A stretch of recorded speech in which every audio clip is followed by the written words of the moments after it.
Coming up on today's Philadelphia Eagles Now by Chat Sports, Chase Sr. here with you. Hope everybody out there is having a fantastic Thursday. We have some latest Eagles injury news as the Birds begin their prep for Super Bowl 59 against the Kansas City Chiefs. And just coming in, a massive update on defensive end Brandon Graham pertaining to his status for this game in New Orleans. I'm also going to explain why the Eagles will beat the Chiefs as long as they don't do this. And it's time to give Nick Sirianni his flowers. Before we do all of that, a programming reminder right here on the show. Philadelphia Eagles Now will be live later today on this Thursday, starting at 5:30 p.m. Eastern, 2:30 p.m. out there on the West Coast. Hit that subscribe button, join us, and while you're at it, hit that bell icon, turn on your notifications. Therefore, anytime we go live, anytime we push out a video like this, you will be notified. And also, Eagles Now is hot. No other channel at the Chat Sports Company is as hot as this channel right here, and it wouldn't be possible without all of the Bird Gang. In the last 28 days, we have picked up nearly 9,000 new subscribers. On Monday, 60 new subs. On Tuesday, 303 real ones hit that sub button. Yesterday, 55 new subscribers. With this video, can we beat it? Lock us in today. Let's get to the latest Eagles injury news here, and let's talk about BG. Philadelphia did not practice on Wednesday, but they did release an estimated injury report. What that means is if the Eagles were to have practiced, then those players who were on the injury report would have not participated. Those players would have been limited or full participants. So that's kind of how that works out. The first practice for the Eagles beginning their Super Bowl prep is on Thursday, today, 3:35 p.m. Eastern at the NovaCare Complex in South Philadelphia. And the good news here for the Eagles, the estimated injury report doesn't really mean all that much, and the bye week, an additional week of rest between Conference Championship weekend and the Super Bowl, will be huge for Philadelphia for the players who need to get healthy. All of these players were non-participants on Wednesday's estimated injury report. And, of course, it varies in severity. For instance, running back Saquon Barkley would not have practiced because of rest. Same with A.J. Brown. Left guard Landon Dickerson dealing with that knee injury that he suffered in that conference title game against the Commanders. Kenny Gainwell, concussion knee. Tight end Dallas Goedert, rest and ankle. He's had a wonderful playoff run here. Center Cam Jurgens with that back injury. Defensive tackle Moro Ojomo with the shoulder. Wide receiver DeVonta Smith hamstring. And offensive lineman Brett Toth. Limited wide receiver and punt returner Britain Covey with that neck injury. We'll see if he replaces Cooper DeJean or not to be this team's punt returner against Kansas City in Super Bowl 59. Speaking of the Chiefs, their injury report, even though they're going for 3 straight Super Bowl championships, they've played a lot of football with short off seasons. Their active roster, healthy going into this game in New Orleans. So Andy Reid's club figures to be a pretty healthy unit. Same can be said for Philadelphia. I know that there are some concerns with Cam Jurgens at center, Landon Dickerson at left guard, but both of those players, with the additional week of rest, are expected to be out there into Sundays. And let me just reiterate this, right? The estimated injury report, it doesn't mean a ton. We're going to find out more today how these players are doing, and of course, find out more in the days leading up to the Super Bowl. But this right here is big. This right here is huge news for Philadelphia because the Birds have opened up the practice window for defensive end Brandon Graham, and this gives him a chance to potentially play in the Super Bowl.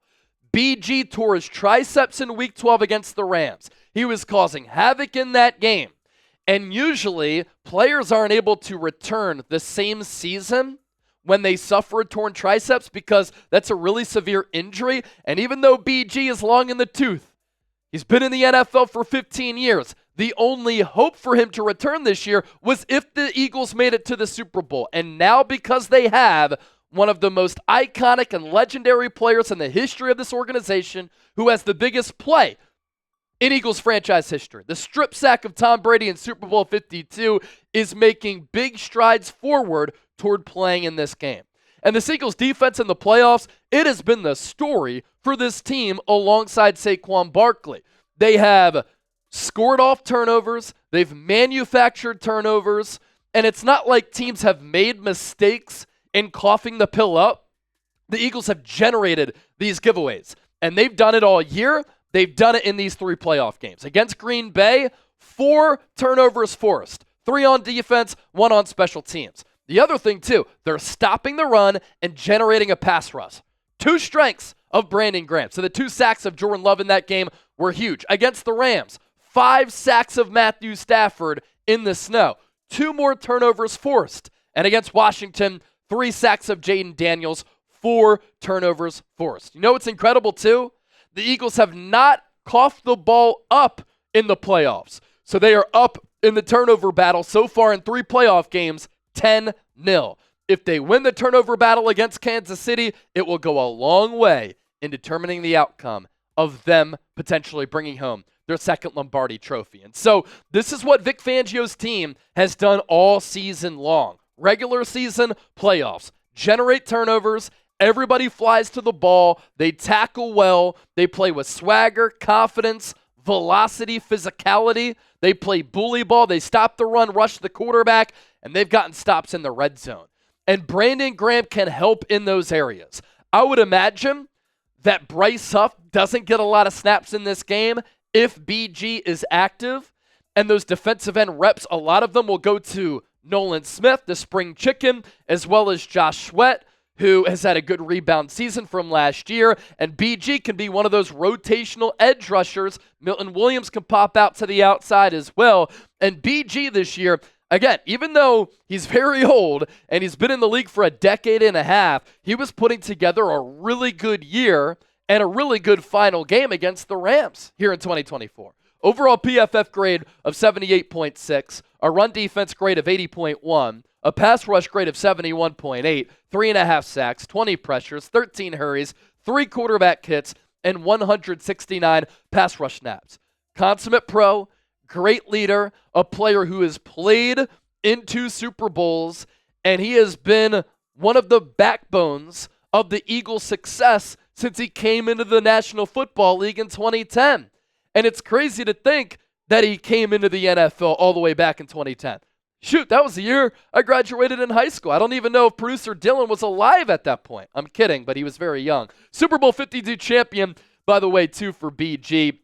The strip sack of Tom Brady in that game in Minneapolis. A second-team All-Pro in 2016, a Pro Bowler in 2020, 76.5 career sacks, which ranks 3rd all-time in the history of this organization. And he's been a constant, literally, for this team. Number 1 in games played in franchise history as well. If you hate the Chiefs, I want you to hit that thumbs up icon, like the video, and type FKC down in the comment section. The whole world looking at the Eagles as underdogs, but we have confidence in this club. Show me that you do. Still to come, why the Eagles will beat the Chiefs as long as they don't do this.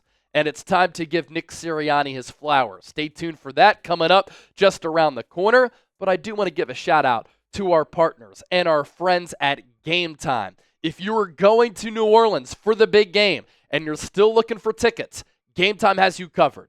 Take the guesswork out of buying tickets with Game Time. Last-minute tickets, lowest price guaranteed. And right now, when you download the Game Time app, create an account, use the code CHATSPORTS, CHATSPORTS. You get $20 off. Terms apply. First purchase only. Thanks to Game Time Picks, curation makes it easier to find the best seats for the events that you want to go to.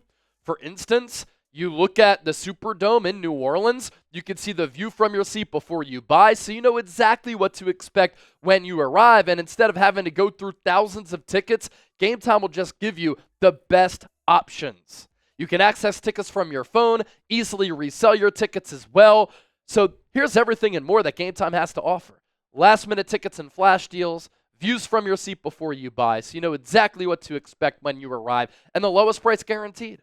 If you find a lower price elsewhere, Game Time will credit you 110% of the difference. It's also not just an app for sporting events. You can go to concerts, comedy shows, theater events, and a whole lot more. So one more time, download the Game Time app, create an account, use the code CHATSPORTS, CHATSPORTS, for $20 off. Terms apply. First purchase only. We'll put that link down below in the comment section and in the description of today's Philadelphia Eagles now. So we move forward on today's show. And coming up here next, why the Eagles will beat the Chiefs as long as they don't do this. And of course, this is a rematch of Super Bowl 57. Earlier this week, in our Chiefs-Eagles preview, the first of multiple previews that we'll do, we took a look at the box score of that game. And if you were to look at it right now, you'd be very confounded that the Eagles did not win that game. They won time of possession by 11 minutes. They severely outgained Kansas City. They held Patrick Mahomes to under 200 yards passing, yet Kansas City still won. And what I want to get to here is more of the mental aspect of this football game here. And I want you to think back to the early 2000s. During the New England Patriots dynasty, at the peak of it, when New England was winning a bunch of Super Bowls under Tom Brady and Bill Belichick, teams feared New England. And when they took the field, they felt inferior when they had to play the Patriots, either in the AFC playoffs or in the Super Bowl. And because of that, teams played, and they coached scared, and they were very conservative. And when teams play the Chiefs now, you can sense that in their eyes. You can sense that with how they play. You can sense that by the mistakes that they make and the cracks that you see. It's part of the reason why Kansas City has won 17 straight one-score games. So how teams approach the Chiefs is how they approached playing the Patriots during that Tom Brady, Bill Belichick dynasty. But what was so impressive and what really stood out to me about Super Bowl 52 back in 2017, when the Eagles took the field to dreams and nightmares in Super Bowl 52, they had confidence. They had swagger. They had a belief that even though they were playing Brady and Belichick with the backup quarterback, they were hot, they were talented enough, they were capable of beating the Patriots. And they believed firmly in themselves that they could win that game. And they did. Led by some talented players, fearless coaching by Doug Peterson, some great leaders, vets and captains, and a loaded roster that dethroned Brady and Belichick. The Eagles have to do the same thing against Kansas City. They should have beaten them back in Super Bowl 57. Guess what? Revenge time now. The Eagles did go on the road last year with an inferior team compared to this roster, and they beat Kansas City in 2023. This is an Eagles team that has culture. This is an Eagles team that has confidence, that has belief. They are a special team, roster-wise, owner, GM, coaching staff. They can beat the Chiefs as long as they believe that they can, and I think that they do. And if they play a clean game and they play up to their standard, we're going to see another parade coming down Broad Street, and I'll be there. So once again, let's just get it going. If you hate the Chiefs, hit that thumbs up icon, like the video, type FKC right now. Because as I mentioned earlier, that is the motto up until the Super Bowl and after the Super Bowl. Let me round out with this. Just want to talk a little bit about Nick Sirianni before we dip on out of here. It is time to give Nick Sirianni his flowers. And here on this show, I've credited him with the Eagles' success during his tenure a lot. And now, you think about Sirianni's resume. 2 Super Bowl appearances in 3 years. He is the only Eagles coach in the history of this organization to make it to multiple Super Bowls during his tenure. And think about where the Eagles are now compared to where they were last year, when Jeffrey Lurie and Howie Roseman were still trying to make a decision as far as his future and whether or not he would be back, because they got very close to firing him and hiring Bill Belichick. His seat was white hot after the Eagles collapsed at the end of last year and lost 6 of 7 games. And now he's going to get a contract extension because he's not going to be a lame duck coach going into 2025. The Eagles have won a lot under his watch. They have won big under his tutelage, and players have developed during his tenure. The culture for this Eagles organization is sound, And he deserves a lot of credit for that. And if he wins a Super Bowl, he will shut the haters up who say, he has a smug and punchable face. I don't like him. He's been carried to the big game. If the Eagles slay the dragon and behead the Chiefs and end their quest of Kansas City's three-peat, led by Mahomes and Andy Reid, and Nick Sirianni's leading the charge, I don't want to hear anything from anybody. He was also in his bag during his speech before the NFC Championship game. In the meeting room, he told every player to close their eyes and visualize their best playing moment that they've ever had in their respective football careers. Where were you? Were you playing on grass or turf? What were you wearing? What was the time and situation of the game? And what did the Eagles do after a little bit of a meditation? Some mental health work. They go out there and they drop the most points ever in a conference championship game, and they beat the Commanders 55-23 and beat the brakes off of a division rival. And what happened in that game? Some legendary plays, legendary performances, and great performances. Culture matters. Being a head coach is not just about calling plays, and Nick Sirianni is an example of that. Be sure to give me a follow on X and Instagram at Chase_Senior. In addition to all of the long-form content that I give you here on YouTube, I put out a bunch of Eagles content and updates on my social media pages. It's at Chase_Senior on X and IG. Going to be in New Orleans starting on Sunday, providing you with great Super Bowl coverage, and you don't want to miss what we're pumping out.